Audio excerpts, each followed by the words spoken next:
Everyone, I want to welcome you to this special episode of Brave by Design. If you have been following along with me, you know that this year I am incredibly focused on helping 100 ambitious women build $250,000 in their consulting businesses. It is her 250K year. If you haven't heard that to hashtag before, you're going to hear it a lot this year. Her 250K year is what we are talking about. And today I have what is by far one of the most interesting women I've ever met. Every time Melanie and I talk, I'm like, wait a minute, could you say that again? What? Like, mind blown. So stick around for this because we are going to be talking today about how you can build a more confident speaking voice, because ultimately the ability to speak about what you do, have presence in the room, have confidence, have clarity is what's really going to help you succeed in business. Without further ado, let me tell you about our guest, Melanie Weller. She is a mindset and performance expert. She takes speakers and performance from stage fright to spotlight and beyond. She also teaches vagus nerve courses to healthcare professionals and coaches. Melanie, you know I am so excited to talk to you. Like, I was like, we've got to talk, we've got to record this because you have such pearls of wisdom. They honestly, like, you blow my mind. Oh, thank you, Laura. I so love talking with you, and you hold a great space. And we should record all of our conversations. Yes, we really should. Together come up with a lot of brilliance. I love it. So, you and I don't necessarily have challenges with public speaking. We've done a lot of public speaking. We know how that goes, but there are people who are, and women who are like paralyzed with fear over getting in front of an audience. Can you tell us a little bit more about that? Sure. Well, I will say I was not always comfortable in speaking in front of people. It's, this has been part of the reason I do this is because I've figured out my own journey to this space. And 73% of people have a fear of public speaking. So It's a super common thing. And your voice communicates so much about you from a health perspective, and as a physical therapist, I really come from the illness-based space. Your voice, it has measurable qualities within it that are indicative of your health and sometimes very specifically your diagnosis. Okay, see, I knew you were gonna blow my mind. What the heck does that mean? Your diagnosis, your voice communicates information that says something about your diagnosis. Tell me more about that. So, like, for example, Parkinson's disease shows up in specific ways in the voice that voice testing equipment can measure. You're kidding. Really? And people towards the end of life, like, I'll tell you just a little bit more. I'll tell you, the voice, as a physical therapist, voice has been the last frontier for me because that historically went to speech language pathologists. If somebody had a voice issue, right, they don't come to physical therapy, they go to speech therapy. Mm-hmm. And my clinical expertise is all around the nerve that innervates the vocal cords. The vagus nerve. And it's a big nerve that goes all the way from your brainstem down to your pelvis. That innervates not only your vocal cords, but your heart and your digestive system. And I have a question. Yes. What does this word mean, innervates? Innervates. That means when a nerve goes into something, it innervates it. So it provides the electrical impulse that makes your vocal cords work. So all the way from your brainstem to the bottom of your spine, it's like playing a role throughout your body. It's playing a role totally throughout your body. And it really connects your body to your voice. So, like, I'll tell you before I even knew that voice could be a metric around what is going on with you medically, when you help somebody go from a very ill space to a much better space, their voice always changes. Their voice is so much better. When I did home health, like, you could walk in as soon as your patient said hello, I knew exactly how much better or worse they were. Well, Because you we can all literally notice hear that. it. We can all hear We it. all notice it. Yeah, totally. We do. Like you sound sick, you sound nervous, you sound like something's wrong. There, we absolutely have this coded into our language as well. We just don't always have the specifics for what it is. Okay. And and our bodies all have a voice. When you're having stage fright, that's the voice of your body. Really? Your body fits saying, I'm scared, I'm nervous, and it's coming through your voice in that way? Absolutely. Yeah, it's coming through your voice, but it's coming through maybe your heart racing, and it's coming through your hands shaking, and it's coming through your stomach churning and sweating. And those are all vagus nerve mediated functions. Really? And they all happen because your vagus nerve gets dialed down and your fight and flight responses get dialed up.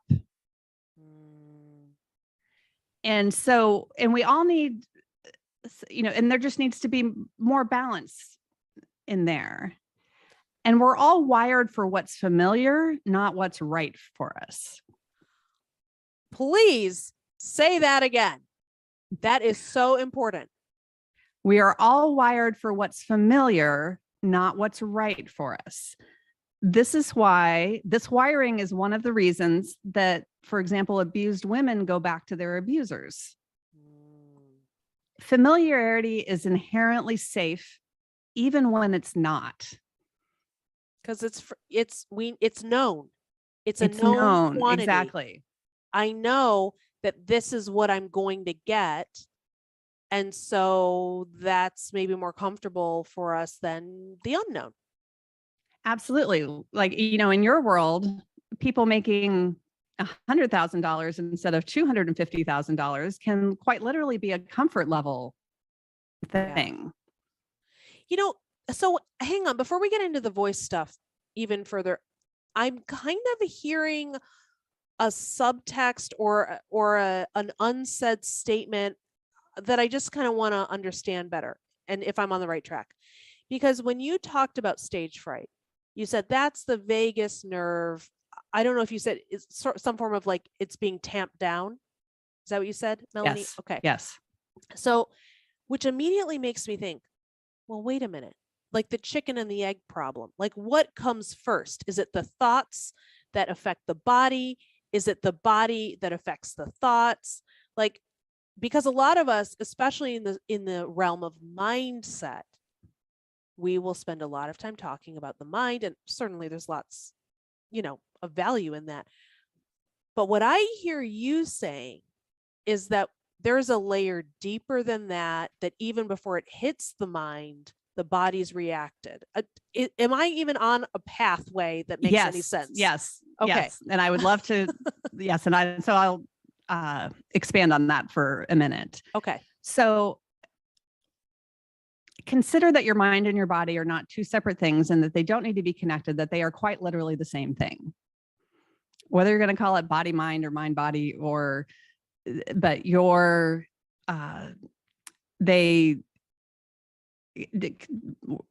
as I'm walking you through this, we're going to consider them one. Okay. And so we know through the research that stress and trauma always affect the voice and the breath. Yeah. And our vocal cords and the diaphragm is the muscle with which we breathe, are horizontally oriented in our bodies. Okay. And for example, so is your pelvic floor. And in extreme trauma, somebody might lose bowel or bladder control as well. So stress and trauma affect us on the horizontal plane. Nobody gets stressed or traumatized and sachets down the hall with a really great arm swing. We all lock up. We all do. That's the physical response. Yeah. That is the physical response.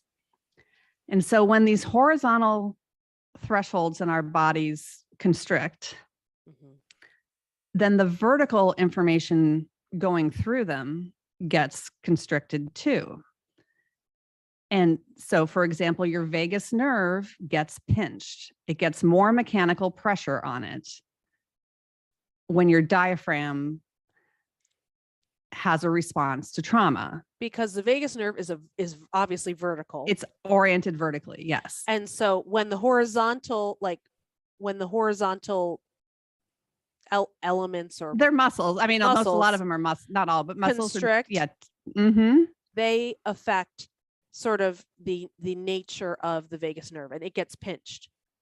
Absolutely. Yeah. Okay. And it goes beyond that too, I mean, I could make that case for arteries and veins too, but that's not, but the nerves are more in the driver's seat of things. And then what? And so then what happens is the information gets distorted going from your body to your brain. Because they're one in this model. Because they are one. And so when I see people that are locked up like this, and I have a system that I teach to healthcare professionals about how to measure this, I can tell exactly how severely somebody's mental health state is based on how severely they are locked up. Mind blowing right now, like shooting across. This is crazy. So, I mean, it's not crazy. It's amazing. It's incredible. It's revolutionary. So, Melanie, can you bring that into, I'd love to hear like how we can understand that for ourselves. How can I begin to understand how maybe my stress and trauma has constricted these horizontal muscles? Like, what would I look for? How would I know? The biggest thing to look for is if you're limited in rotation. Like if it's tight for you to turn your head side to side, if it's tight for you to twist side to side, or if you've had medical issues where, like if you've had a herniated disc and the doctor says, don't do any twisting activities. And, I would say I've come out of the outpatient orthopedic world primarily, and I would say even knee issues and, any kind of chronic ongoing thing will have a rotational component to it. But humans are amazingly able to compensate through so many things. And you don't have to have perfect biomechanics to live a very normal, healthy life. You just have to be within some window of normal. A healthy range. And I try to help people stay to have more shock absorption, to have a bigger range so that they're not as likely to slip into a pathological situation. And I work on opening up that range really to help performance now more than I use it to help illness. So tell me about, can we just talk personally for a second about your Sure. shift and what really has inspired you? Because you are a physical therapist. You've gone from this world into sort of the performance enhancement area around voice. What kind of inspired that? Well, fundamentally, I think we all do what we need most to heal ourselves. And I've recognized for a long time that my vagus nerve work was all about healing my own vagus nerve issues. Yeah. And that everybody just got to benefit while I figured it out for myself. But isn't that the truth? We all teach what we're learning. We absolutely all teach what we're learning. And I think and I just see that in so many professions. And being here at this point is really kind of a surrender to that. My childhood story is, I used to tell a story that my childhood trauma was all about lost voice, in part because my choir instructor used to make me mouth the words to songs. What? And it was especially important for me to do that if we had an important, quote unquote, important performance. Like I grew up in the DC area and we sang at the Kennedy Center and did musicals. And it was at the time it felt really humiliating in front of my peers to be told that I had to mouth the words. Of course. And then I didn't have a voice at home, so I didn't feel like I thought I was going to get in trouble for not being perfect or not being good enough for that, which in my adult brain, I realized, I mean, my mom would have totally gone to bat for me, and Yes, of but, course. but But as a that's not, it child, wasn't my child blood, right, at the time. And so I got very good at suppressing my voice. wow. And now I will tell you that I am a really powerful creator and that I made that happen so that I could get right here to tell all of you about this.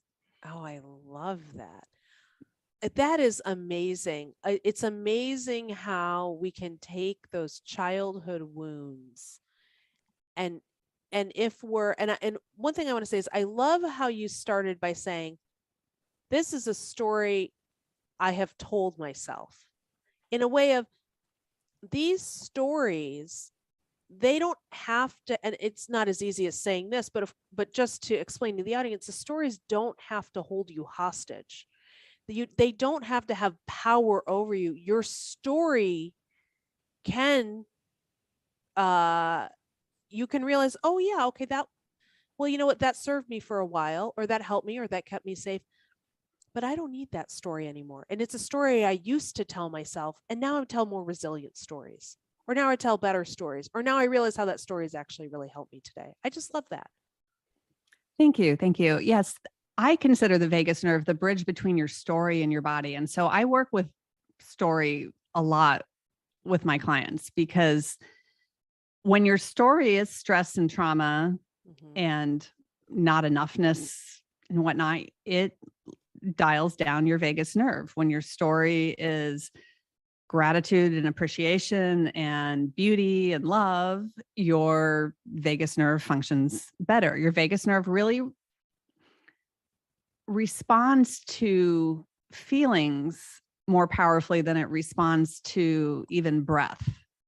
Wow. So when you can get into the feeling, but I will tell you, based on my own experience and based on working with lots of people over the years, that when your vagus nerve is really compressed, it can be really hard to get into the feeling. Okay. That there's, when, for people that have lots of trauma, to imagine something beautiful or some love and appreciation sometimes is not an accessible thing. That's very foreign. Absolutely. And so you have to give the body a chance to give some different input to the brain. Our verbal parts of our brain, the parts with which we tell all of our stories, operate somewhere between 40 and 8,000 bits per second. I've seen some different numbers there. The nonverbal parts of our brain and our bodies operate at 11 million bits per second. Yeah. I mean, that's very telling. So the voice of your body up to your brain, which is the direction of most neural input, is there's this the information that comes out of your brain mostly just kind of downright, like gives everything a little bit of control. But all of that that voice coming from your body up to your brain is really fast and really loud. And by the time somebody comes to me with pain, anxiety, depression, I've even treated people with suicide ideation and hallucinations. Their bodies have been saying no, sometimes for a really long time. And we just don't have a fundamental, the world teaches us that our gut feelings and our heartfelt sensations are dangerous and not to be followed and not reliable. And, and women especially get this absolutely. message. You're overreacting. Right? Absolutely. Yes, you're overreacting. You're too much. You're too emotional. Yeah. So, Melanie, here's what I want to know. When someone comes to you and they have let's say stage fright, which we said, what, 70, you said 73%? 73%. Okay. So basically someone who's listening to this or watching this probably has stage fright. Where do they begin? What is the first step we can take to empower ourselves in that arena? Well, I would say the first thing to do, like, can I kind of guide everybody through a little self-assessment right now? Yes. Oh my God. Yes. Yes. I'm ready. Okay. All right. So if you're listening and doing something else, stop, like, give this your full attention. Don't do this while you're driving or multitasking, please. Okay. But it's to put one hand over your heart on the front of your chest. And if you have the motion, to put your other hand on the back side of your chest, like your back lower rib, lower to middle ribs, and just to have the back side of your hand there. You don't have to contort your arm unnaturally to get there. And take a deep breath and see what happens to each of your hands. For most people with stage fright, your hand that's over your heart is going to move a lot. And your hand that's on your back is not really going to move at all. Wow. Because you're not getting enough breath into the backside of your body. And one of the simplest things you can do is literally inhale into the backside of your heart or the backside of your chest. And when I work with people, I have a bigger self-assessment that I take people through, but sometimes it's literally just that easy to get more breath on the backside. Now, just, we all move the way that's available to us. And so sometimes when and I would say maybe always, if you're not breathing into the backside of your ribs, it's because you don't have that range of motion available to you. That something is so tight that you can't get the air back there. Part of it is going to be a habit for sure. But usually if you have the motion, like, we all have the posture that we have, like, trying to have better posture is without getting more range of motion isn't possible. You cannot force yourself into a better posture. You just have posture should be easy. You have the posture you have because that's the available motion you have. Well, thank you, because I am sick and tired of all the posture discussions. I just want to be like, just leave me alone. Just let me be. But honestly, Melanie, that was a really interesting exercise. So I will say for myself and the audience, not everyone knows this. So I was a musician in the early kind of my teenage years and young adulthood. And as most musicians learn, especially if they're playing an instrument that uses their mouth, you have to learn to breathe from the diaphragm, where most people are doing like a lot of the chest breathing. And so when we did that exercise, what was so interesting is, like, there wasn't like I don't have stage fright. So I wasn't experiencing crazy chest movement, but I also began to realize, oh, I don't really feel like the back of my hand is really moving that much. And I began to put more, as you were talking, put more awareness to it and really be like, okay, let's get it going. Let's see what is available to us. It's very liberating, actually. Yes. Well, and that upper chest breathing pattern, breathing more with your shoulders, facilitates our fight and flight systems. And we breathe 21,000 times a day. So if you're breathing with your shoulders 21,000 times a day, you're going to stay in a chronic state of fight and flight. And then getting on stage is going to be like a whole nother level, because you've already sounded your emergency alarm in your body. And who these days, it is an anomaly when we meet people today who don't say, I'm on medication for stress and anxiety, or for anxiety. They'll often call it. Absolutely. I'm not making, by the way, just for the audience, I'm not making any statements about whether you should or shouldn't be on medication. Do whatever is right for you.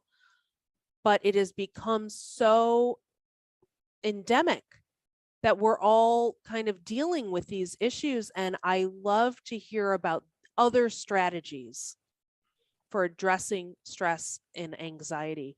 One of the things I've noticed is there are some people who you can almost hear their voice, like you can hear a strain in the voice even when they're speaking normally. And sometimes I think, what is blocked back there? Why is it not a clear channel? What is that?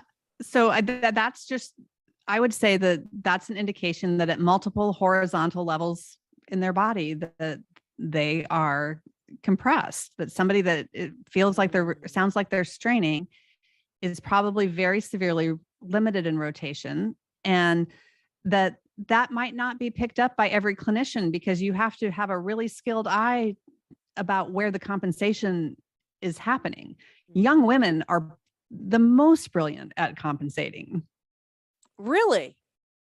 Because they're inherently flexible anyway. For the most part. Okay. And, or like a gymnast is gonna, gymnasts can fool everybody about where their limitations are because they're very flexible and they train for that. Do they still have vagus nerve problems? Absolutely. So even though they have the flexibility and the mobility, and they may not be experiencing are they experiencing the compression in the way that we would experience it? I would say yes. It's very much the same. They just have bigger, they are better at compensating. Like they have more bandwidth before they're going to hit the wall on it. And, even for somebody that's just young and healthy, I've had young people before that have gone to the doctor and the doctor says, can you touch your toes? And they can touch their toes. And they're like, oh, well, your back can't possibly hurt if you can touch your toes. But the amount of it's the way that they're getting down there. Wow. It's the movement strategy that they use to do that. That's the problem. And, just because you're breathing doesn't mean you're doing it right. And just because you're walking doesn't mean you're doing it right. And it doesn't mean that you're doing it in a way that serves you and that serves your ability to be on stage and amplify your presence. Like in the pelvic health world, the really progressive therapists are doing vocal exercises with their incontinence patients because there's research that shows that when you can't move energy through your voice, that it creates a downward pressure in your system that perpetuates constipation, leaky bladder. Yeah. Yes. Perpetuates incontinence where you can't, where it's leaking. Yeah. Wow. And if you think, most of us keep our voices in a pretty middle range in our lives. We're not out being our fairiest self or our sultriest self. And we're not reading The Big Bad Wolf and Little Red Riding Hood. We're not going through these different vocal ranges. And how smoothly you can go through a range or how comfortable that range is really important to health throughout your body, because the mechanical aspect of the body has just been so ignored by most of medicine. And the idea that to me, stage fright, there is a big presence part of it, but that's like the basic stage fright anxiety is a mechanical problem in the body.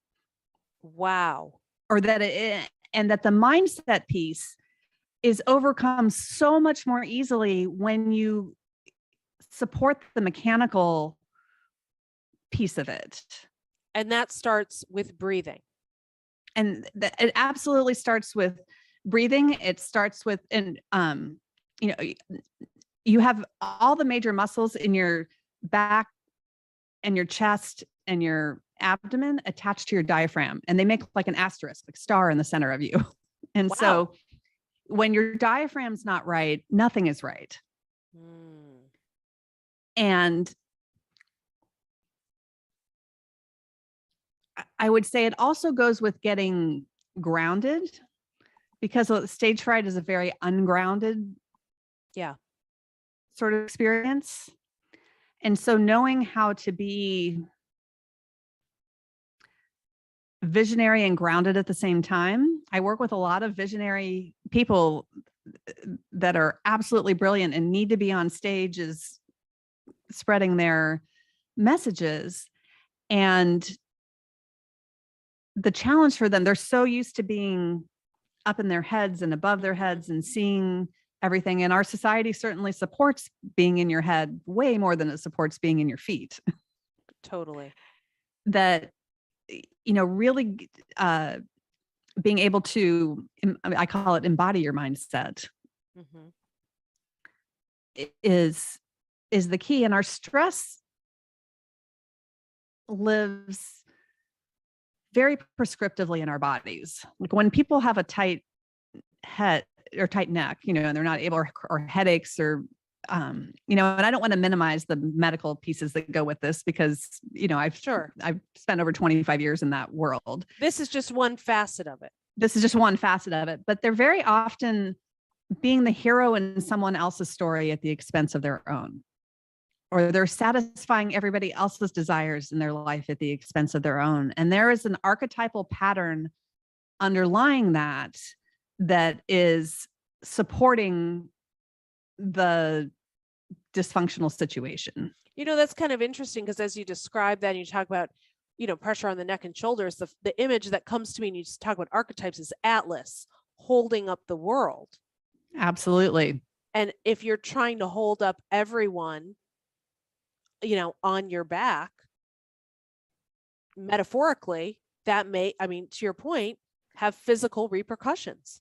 Absolutely. Well, and I don't know if you know this or not, but quite literally our first cervical vertebrae is called the Atlas. I didn't know that.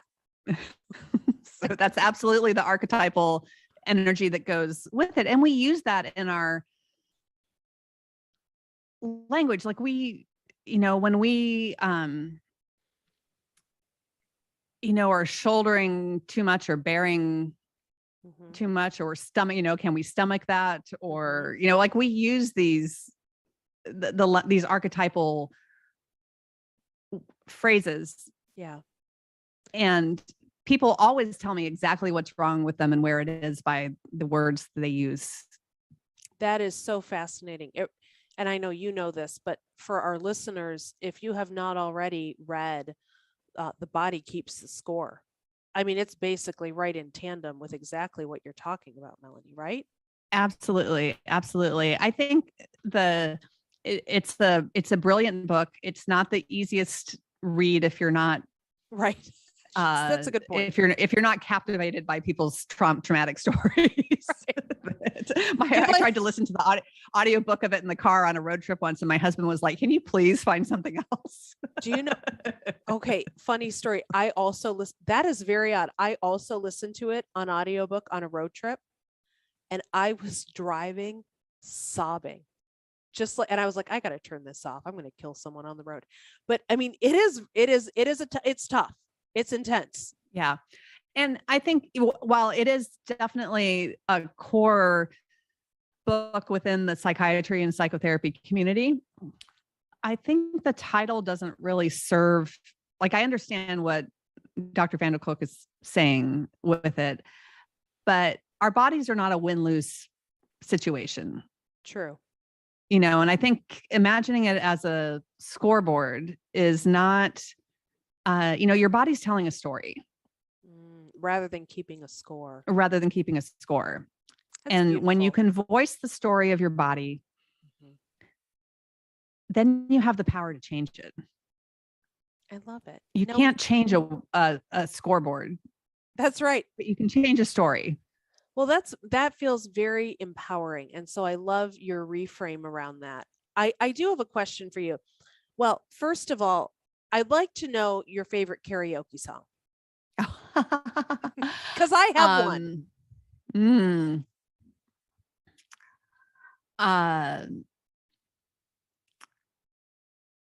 I would say Well, I lived in Japan for a few years, so I've done karaoke. with Oh, my so you're a Japanese friends a few karaoke times. master. Okay. I would say that uh, I've done Rolling Stones, Let's Spend the Night Together, Okay. Fun. Love it. and the Pina Colada song. If you like pina coladas. I don't even know something in the Getting rain. caught in the rain. Yes. Yep. Okay. Mine, and there's a reason I'm bringing all this up. Mine is If I Could Turn Back Time by Cher. Mm. And here's the thing, Melanie, I can do a Cher impression. Like I could go head to head, toe to toe with any drag queen who is playing Cher and potentially beat them at their own game because I do a really good Cher. Now, here's what I want to know. Cher has a very deep voice. I have a deep voice as well. Some women have deep voices, some women have high voices. Is that also related to the vagus nerve? Do we know that information? I don't know if we know that information about it, but I will say generally deeper tones. I will tell you, deeper tones are more soothing to trauma than higher tones are typically. But I can give you like a little historical perspective on this that I think is really interesting. Okay. So women overwhelmingly now have deeper voices than they did like 100 years ago. Really? Yes. Which I think is super interesting. Wow. That our voices are evolving and people perceive deeper voices as more trustworthy. Oh. And your vagus nerve is really connected to trust as well. Like it's the trust nerve too, that it's part of that pathway. And so I think that there's an evolution of us, of women in general having deeper voices. That's an evolution of us starting to trust ourselves at a whole new level that I think is super exciting. Oh boy, that's fascinating. And that, by the way, just for everyone listening, if you don't have a deep voice, that doesn't make you a worse person, right? I mean, it's just a difference. Oh, no, not at all. It's not at all. That's just sort of like, there's a little bit of like a,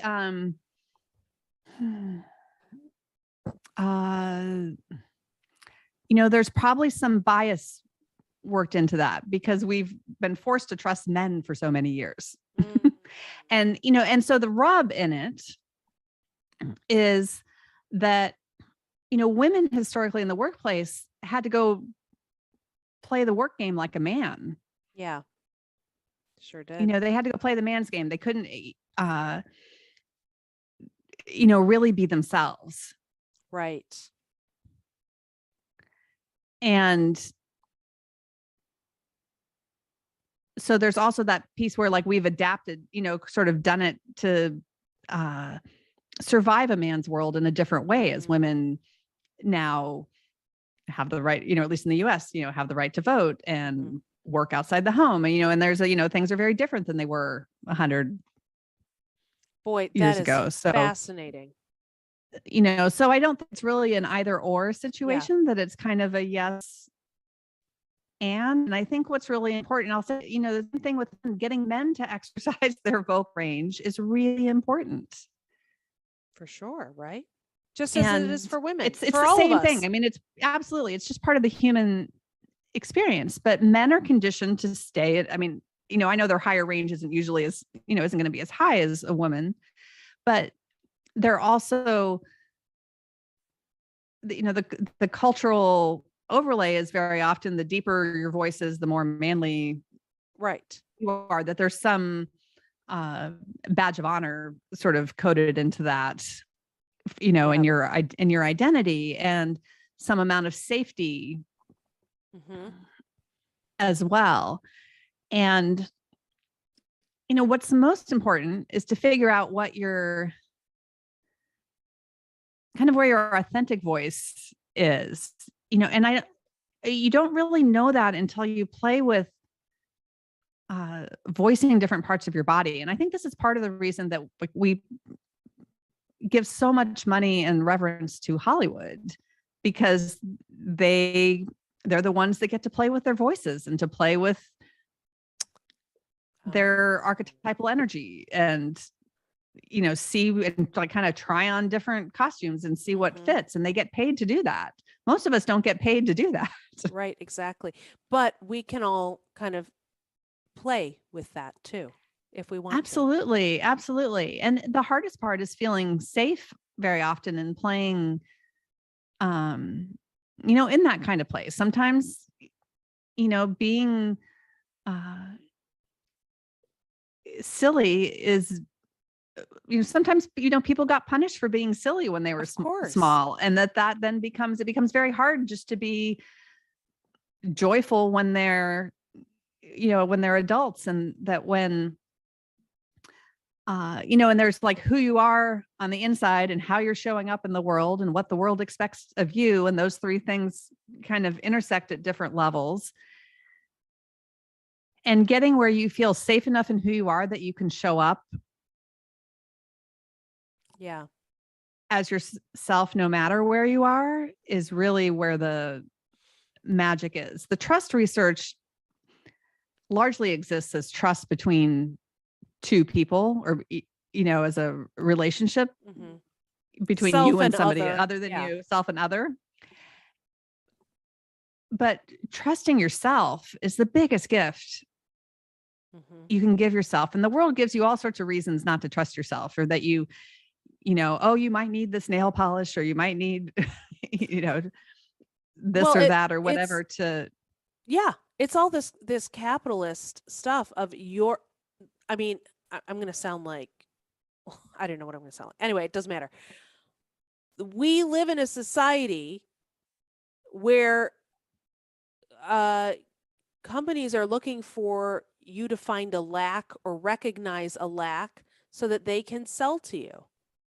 But if you realize that you're whole, you're full, you're perfect, as you are, that stuff, I'm not going to say I'm impervious to it. I'm certainly not. I dye my hair. I do stuff like that. But I think you can see through the veil a little bit more easily. Absolutely. And that makes you so magnetic when you can really show up in that big way.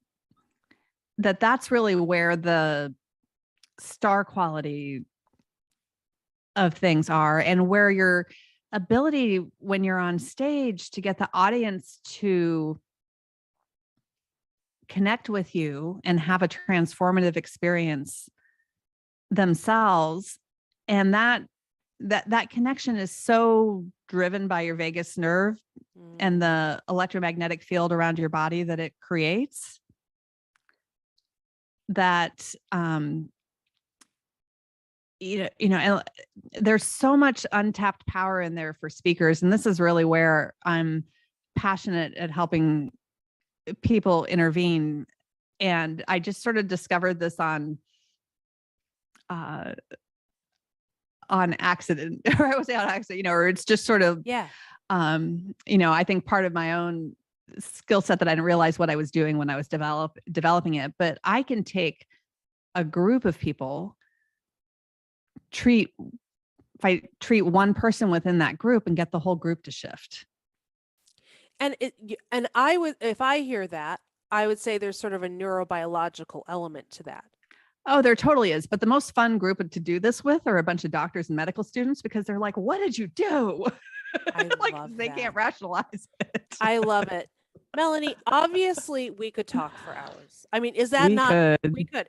So here's what I want to do. For the audience who has been listening to this and who, like me, their mind is blown all over the place, and they're like, oh my God, this is incredible. I can be a great speaker. I don't have to be terrorized, and I can really be transformative from this stage. I can be magnetic. I can have the presence, but I can also have a conviction and an inspiration that can really help others. What are some key takeaways you would give to the audience to really help them on that path? One, consider that your thoughts come from your feet up to your head at least as much as they come from your head down to your feet. Wow. And that the clarity, taking, your self-care and taking care of your body allows for a clearer channel that so you can really see clearly who you are and how awesome you are. Mm. And when that channel's distorted, it makes it hard. And I spent a lot of years there, so I get it. Like and I will say, going back to the breathing exercise that we did before and breathing into the backside of your heart. Mm-hmm. I love how that exercise aligns with a proverb from a tribe in the Andes Mountains that says your future is behind you, propelling you forward, and your past is in front of you, waiting to clear your way. I messed up how to say that. Let me try that again. Okay, let's hear it again. Your future is behind you, propelling you forward, and your past is in front of you, waiting for you to make peace with it and clear your way. And we all have the experience of tripping over our past, but to really know that your future has your back, that it is supporting you and guiding you and carrying you to exactly where you need to be. It's so beautiful. It's so incredible. Should we also, you're going to kill me for saying this, but should we also get some leg warmers and start doing calisthenics? Should we get our Suzanne Summers on and just start stretching the hell out of our bodies, Melanie? Would that also be helpful? Well, I will say the caveat to that is like, do so, like if you go to my YouTube channel, there's a vagus nerve class that I taught on there. Go do some of the breathing exercises with some breathing, prepare your body with some breathing exercises. Okay. Like preparing your body is really important. That if you don't, because if you're going to go do a whole bunch of Suzanne Summers and you don't have the range of motion to do that, you might hurt yourself. So I'm not going to give that You're not advice. going to advise that. Okay. I don't advise it for anyone either. Don't do it. Yeah. But, absolutely reach out to me. I have a new website that just went What up. is It's it? the end of February. It's my name, melanieweller.com. Okay. And for those of you that are that might, I'm still putting, I don't, at this second, I don't have my stage fright to spotlight offer up, or like opt-in up right now. But if you please reach out to me at ask@melanieweller.com, or you can text bridge to 411-321, and it will send you a handout that I did on the vagus nerve as the bridge between your story and your body. And that's geared a little bit more towards medical professionals, but it's got a lot of the stuff that we talked about today. You don't have to have a medical certification of any kind to understand it. Incredible. Melanie, thank you so much for joining us. This has just been absolutely fascinating, and I love talking to you, and I want to talk to you again. So thanks for joining us. Oh, thank you so much, Laura. So the little girl in me that didn't have a voice for a long time, just I can't even tell you how grateful I am for to you for giving my voice a place to go.